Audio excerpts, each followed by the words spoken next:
Bonjour et bienvenue sur photovore.fr. Aujourd'hui nous vous présentons le Panasonic Lumix GF5. C'est le nouveau compact à objectif interchangeable de Panasonic. Donc pour ceux qui ne connaissent pas très bien la gamme, il s'agit du même appareil photo que le GF5 classique, sauf que le GF5X est livré avec un objectif de la gamme X. Donc c'est les objectifs haut de gamme de Panasonic. Donc l'objectif que nous avons ici est un 14-42 mm X. Donc c'est un objectif de très bonne qualité sur toutes les focales, tout en conservant un encombrement minimum. Donc, comme vous pouvez le voir, il est plutôt fin. Et il se déploie comme ceci. On retrouve pour zoomer, donc nous n'avons pas de bague de zoom. Nous avons ici un petit interrupteur. Donc, ici on zoome, et ici on dézoome. Donc on voit que l'objectif ne bouge que très peu. Et nous pouvons faire la mise au point en manuel avec ce sélecteur également. Donc c'est très pratique pour la vidéo parce que du coup on garde une très bonne stabilité. Le Panasonic Lumix GF5X est équipé d'un capteur LiveMOS de 12,1 mégapixels. Donc on le voit ici, puisque j'ai enlevé l'objectif de l'appareil. Je vais le remonter. Donc ce capteur propose une plage de sensibilité allant de 160 à 6400 ISO. Donc nous voyons ici qu'on peut aller régler la sensibilité manuellement. De 160 à 6400 ISO. Donc niveau qualité photo, aucun problème particulier jusqu'à 1600 ISO. À partir de 3200 ISO, on commence à avoir un certain lissage sur les photos, mais rien de bien gênant. On peut toujours imprimer de très jolies photos par exemple. Par contre, à partir de 3200 ISO, enfin plutôt au-delà de 3200 ISO, il n'y a pas spécialement de bruit électronique sur la photo, par contre les détails disparaissent. La photo est particulièrement lissée. Le capteur est également accompagné d'un système anti-poussière supersonique. Comme son petit frère, le Panasonic Lumix GF5 dispose d'un autofocus par détection de contraste. Donc Panasonic a énormément travaillé son autofocus. Aujourd'hui il est particulièrement rapide. Donc, à peine on commence à appuyer sur le déclencheur que la mise au point est déjà faite. Donc c'est un autofocus qui est très rapide à utiliser, très pratique également, du coup puisqu'il est également manipulable au doigt. Vous voyez, là je viens de faire la mise au point sur le lapin crétin. Voilà. On peut également activer le déclenchement par pression. Voilà, donc on fait la mise au point où on veut et bon là ici évidemment une surface blanche, il a un petit peu de mal. Et sur le lapin, vous voyez, ça marche très bien. Comme vous pouvez voir, ça déclenche également très vite.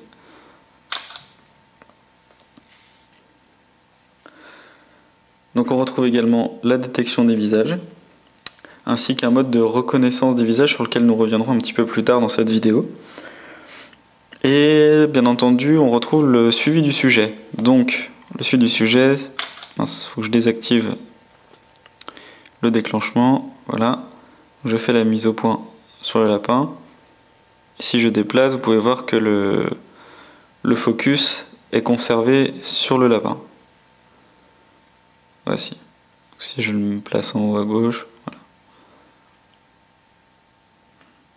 Le Panasonic Lumix GF5 est équipé d'un écran tactile de 3 pouces affichant 320 000 points. Auparavant, Panasonic se contentait de 460 000 points, par exemple sur le GF3, le prédécesseur de ce modèle. Aujourd'hui, nous avons une résolution beaucoup plus agréable à utiliser. Les photos et les menus sont beaucoup plus jolis sur l'écran et du coup on profite nettement mieux des performances de cet appareil. Donc comme vous pouvez le voir, l'interface est manipulable aussi bien avec la roue crantée qu'au doigt. Donc, par exemple, si je veux accéder au mode d'enregistrement, j'appuie ici. Nous avons un retour ici. Donc, pour accéder au mode, on peut également cliquer directement sur le mode actif actuellement, on passe sur un autre mode. Voilà, tout simplement. Ici, donc, comme vous avez pu le voir tout à l'heure, nous avons les différents réglages. Donc le Q-menu de Panasonic, qui peut se paramétrer directement ici. Donc, voilà. Hop. Donc on peut sélectionner par glisser-déposer les icônes dont on dispose. Hop. Voici. Et j'ai activé le flash en automatique dans le menu personnel, pardon. Donc Panasonic cette fois a réalisé un appareil que l'on peut commander quasiment tout en tactile. Donc bien entendu tout est possible également avec les touches dont nous disposons. Donc les adeptes du tactile préféreront l'utiliser au doigt. Personnellement je préfère avec les touches parce que l'écran n'est pas parfaitement réactif, donc on conserve une technologie résistive, donc nous n'avons pas de pinch par exemple pour zoomer sur une photo comme sur un smartphone. Et donc c'est pas très précis, pas très rapide, c'est un petit peu dommage. On espère pouvoir avoir de nouveaux modèles très bientôt avec une technologie un petit peu plus au point en matière de tactile. Dans cette présentation du GF5, nous ne pouvons pas passer à côté du mode vidéo. Donc comme vous pouvez le voir ici, nous avons un bouton de déclenchement d'enregistrement direct. Donc dès que l'on appuie dessus, l'enregistrement vidéo se déclenche instantanément. Donc là nous sommes en train de filmer. Donc l'autofocus est actif pendant l'enregistrement, donc là je vais zoomer comme vous pouvez le voir. Hop. C'est donc il fait le focus sur le lapin. Donc comme vous pouvez le voir, ce système de zoom permet de rester bien stable dans sa prise en main pour ainsi réussir une très bonne vidéo. Le GF5 enregistre des vidéos en Full HD avec son autofocus en continu. Il règle la balance des blancs en automatique, etc. On peut également configurer l'appareil photo, enfin le mode. Menu. Image animée. On peut activer un enregistrement en AVC HD ou MP4. On peut définir certains réglages pour la balance des blancs, etc. On peut sélectionner une qualité d'enregistrement. On peut décider d'activer ou pas la mise au point en continu.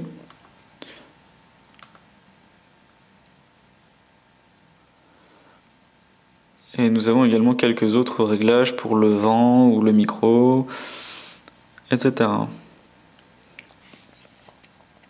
Donc en fait, il enregistre en Full HD à 50 images par seconde, ce qui correspond pour ce modèle à du 25 images par seconde entrelacées. Pour terminer sur des petites fonctionnalités supplémentaires du Panasonic Lumix GF5, je vais vous présenter les modes créatifs.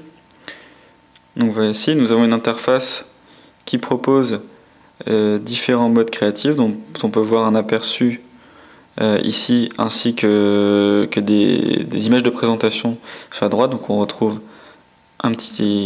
son nom, le nom de la fonction juste ici. Nous avons également une petite aide donc, qui explique exactement ce que l'effet fait. Donc voici les différents modes. Ton clair, clair-obscur, sépia, monochrome dynamique, impressionnisme, dynamique élevée, développement croisé, effet jouet, effet miniature, mise au point douce, filtre étoile. Donc ça c'est pour filmer, par exemple pour donner un effet étoile aux lumières sur une scène nocturne, etc. Donc un expressif, un effet rétro que l'on aime bien. Voici pour les modes créatifs. Ensuite nous avons le mode guide scène. Donc ici c'est simple, il suffit c'est les différentes scènes préprogrammées dans l'appareil photo. Donc nous avons une interface totalement différente des modes créatifs. Donc c'est un peu dommage, on constate un léger manque de cohérence dans l'interface générale du Panasonic Lumix GF5. Donc comme vous pouvez le voir, il y a quand même pas mal d'effets. C'est plutôt sympa et l'image donne envie de vraiment tout essayer. C'est agréable à utiliser pour cet appareil photo grand public. Voilà pour la présentation du Panasonic Lumix GF5X, puisqu'il est équipé, je le rappelle, d'un objectif 14-42 mm X. Je vous invite à lire le test complet de cet appareil photo sur notre site. Vous pourrez y découvrir nos impressions.